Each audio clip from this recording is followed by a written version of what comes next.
ابتلا و آزمائش ایک اٹل قانون فطرت ہے جسے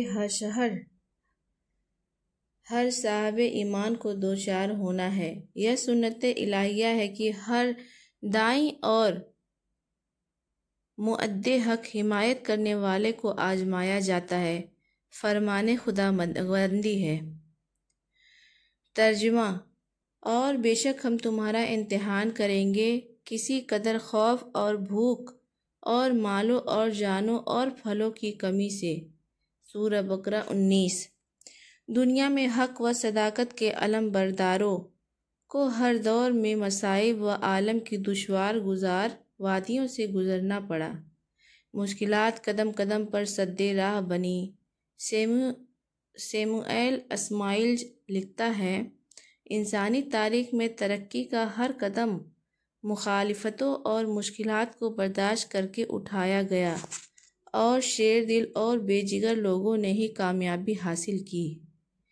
خواہ وہ نظریات کے مجید ہو یا اکتشافات کرنے والے یعنی کہ کھوج کرنے والے، وہ وطن دوست ہو یا زندگی کے دوسرے شعبوں وبھاگ میں کام کرنے والے، مشکل سے ہی کوئی حقیقت اور کوئی نظریہ ایسا ہوگا جس کو قبول عام سے پہلے نفرت، الزام اور مصائب سے واسطہ نہ پڑا ہو۔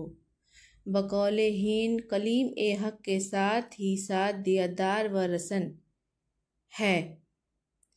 جو لوگ اپنی خام خیالی یعنی وہم کو اور کور مغزی کے سبب یہ گمان کرتے ہیں کہ صرف زبان سے اسلام کا دعویٰ کر دینے کے بعد انہیں آزمائش کی صعوبتوں یعنی پریشانیوں اور سختیوں سے نجات حاصل ہو جائے گی اور وہ کامرانیوں سے ہمکنار ہو جائے گا، تو ان کا یہ خیال محض غلط اور باطل ہے۔ قرآن مجید، قرآن حکیم لوگوں کی اس خاص خام خیالی کی تردید فرماتا ہے۔ ترجمہ: کیا لوگ اس گھمنڈ میں ہیں کہ اتنی بات پر چھوڑ دیے جائیں گے کہ ہم ایمان لائے اور ان کی آزمائش نہ ہوگی؟ سورہ عنکبوت۔ یہ آزمائش اور قانون حبوط آدم، حضرت آدم علیہ السلام کا جنت سے اتارنے کے بعد سے لے کر آج تک باقی ہے۔ خداوند تعالیٰ نے ہمیشہ اپنے برگزیدہ انبیاء و رسول اور بندگان حق کو مبتلائے مصائب یعنی پریشانی میں ڈالنا کیا۔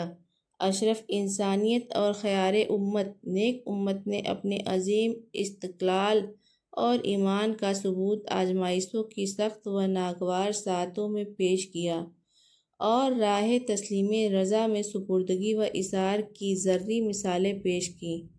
قرآن کریم اس سنت الہیہ کو ان الفاظ میں بیان فرماتا ہے۔ ترجمہ: اور بے شک ہم نے ان سے اگلوں کو جانچا اور ضرور اللہ سچوں کو دیکھے گا اور ضرور جھوٹوں کو دیکھے گا۔ سورہ عنکبوت۔ رسول اکرم صلی اللہ تعالیٰ علیہ وسلم نے ارشاد فرمایا، مومن مرد اور عورتوں پر وقتاً فوقتاً آزمائش آتی رہتی ہے، کبھی خود اس پر، کبھی اس کی اولاد پر یہ مصیبت آتی ہے اور کبھی اس کا مال تباہ ہوتا ہے، یہاں تک کہ جب وہ اللہ سے ملتا ہے تو اس کے نامۂ اعمال میں کوئی گناہ نہیں ہوتا۔ جب اللہ تعالیٰ کسی بندے سے راضی ہوتا ہے تو اس کو آزمائش میں ڈال دیتا ہے۔ اگر وہ صبر کرے تو اللہ تعالیٰ اس بندے کو پسند کر لیتا ہے، اور اگر وہ آزمائش پر راضی ہو جاتا ہے تو اللہ تعالیٰ اسے اپنے خاص بندوں میں چن لیتا ہے۔ آزمائش کی ضرورت۔ حکیم مطلق کا کوئی فعل حکمت و مصلحت سے خالی نہیں ہوتا۔ اس ہمگیر قانون ابتلا اور اس کے نفاذ کی ہم جہتی بھی اپنے اندر بے اندازہ مصلحتیں اور بیکراہ حکمتیں رکھتی ہیں۔ یہ آزمائش محض آزمائش ہی نہیں ہوتی بلکہ اپنے اندر بڑے زبردست دینی فوائد بھی رکھتی ہے۔ زبانی دعوے اسلام میں ایک سچے مومن اور فریبکار منافق کے درمیان تمیز و شناخت کی گنجائش بہت کم ہوتی ہے۔ ہاں، جو چیز منافقوں کو اہل ایمان کی برگزیدہ جماعت سے جدا کرتی ہے اور سچوں جھوٹوں کے درمیان خط امتیاز کھینچتی ہے وہی آزمائش ہے۔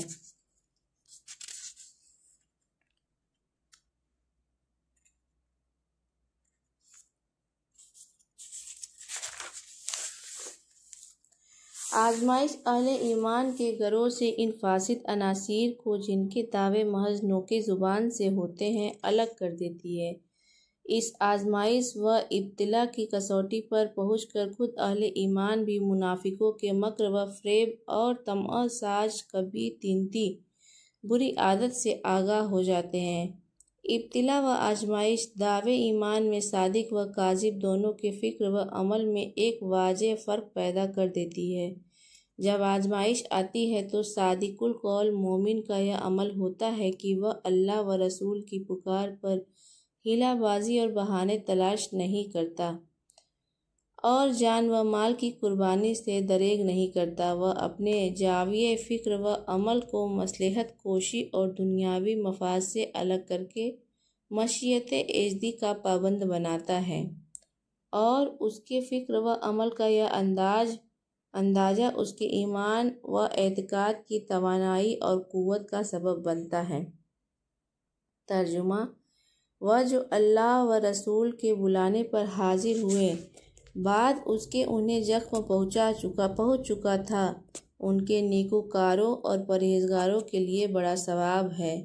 وہ جن سے لوگوں نے کہا کہ تمہارے لیے جتھا توڑا تو ان سے ڈرو، اور ان کا ایمان اور زائد ہوا اور بولے اللہ ہم کو بس ہے اور کیا اچھا کارساز۔ سورہ آل عمران۔ اور وہ لوگ جن کے دعوے کھوکھلے ہوتے ہیں، وہ دین کی راہ میں اللہ اور اس کے رسول کی دعوت پر جان و مال کی قربانی تو بڑی چیز ہے، آنسوؤں کے چند قطرے اور پسینے کی چند بوندوں کو بھی پیش کرنے سے منہ چراتے ہیں، ممکن حد تک حیلہ و فن سے جمانہ سازی کی کوشش کرتے ہیں یا اپنے دل کی بات ظاہر کر کے بے نقاب ہو جاتے ہیں۔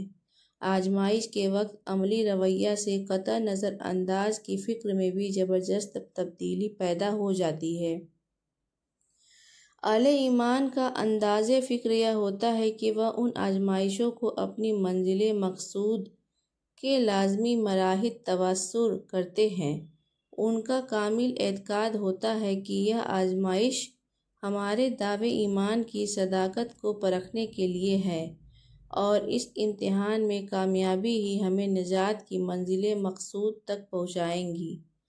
اہل ایمان اس بات کا کامل یقین رکھتے ہیں کہ انہیں ضرور آزمایا جائے گا، اسی لیے وہ آزمائشوں کے وقت چیں بزبی ماتھے پر بل آنا نہیں ہوتے اور نہ مساعدت روزگار کا گلہ نہیں کرتے، بلکہ ایسا ہی کردار پیش کرتے ہیں جیسا کہ غزوہ خندق کے موقع پر جبکہ کفارہ و مشرکین عرب کی ہر اسلام اور مسلمانوں کو ساری فوجی طاقت اکٹھا کے لیے مدینہ پر چڑھ آئی تھی اور ان کی بلاخیز موجوں و تیور یہ بتا رہا تھا کہ مدینہ کو خس و خاشاک کی طرف بہا لے جائے گا۔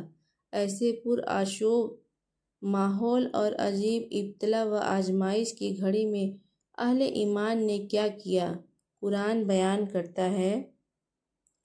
جب مسلمانوں نے کافروں کے لشکر دیکھے اور بولے یہ ہے وہ جو وعدہ کیا تھا ہمیں اللہ اور اس کے رسول نے، اور سچ فرمایا اللہ اور اس کے رسول نے، اور اس سے انہوں نے نہ بڑھا مگر ایمان اور اللہ کی رضا پر راضی ہونا۔